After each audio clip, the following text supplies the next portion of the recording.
السلام علیکم ورحمۃ اللہ وبرکاتہ۔ آج میں آپ کے پاس حضرت خواجہ معین الدین چشتی کا ایک چھوٹا سا قصہ، چھوٹا سا واقعہ پیش کرنے جا رہی ہوں۔ حضرت خواجہ غریب نواز کا ایک ایمان افروز قصہ۔ حضرت خواجہ معین الدین چشتی، جنہیں خواجہ غریب نواز کہا جاتا ہے، سراسر محبت، صبر اور اللہ پر توکل کی عملی تصویر تھے۔ ایک مرتبہ اجمیر میں شدید قحط پڑا، لوگ بھوک اور پریشان سے بے حال تھے۔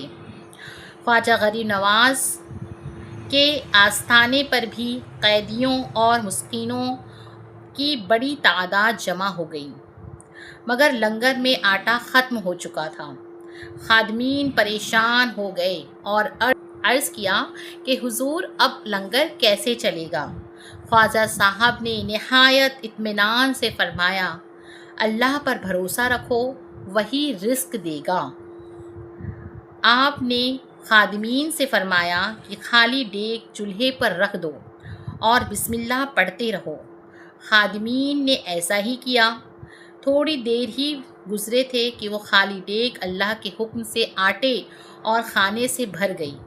سب نے پیٹ بھر کر کھانا کھایا اور پھر بھی وہ لنگر میں کوئی کمی نہ ہوئی۔ یہ دیکھ کر لوگ حیران رہ گئے اور کہنے لگے، یہ اللہ کے ولی ہیں جو غریبوں کا سہارا ہے۔ اسی وجہ سے آپ کو غریب نواز یعنی غریبوں کو نوازنے والا کہا جاتا ہے۔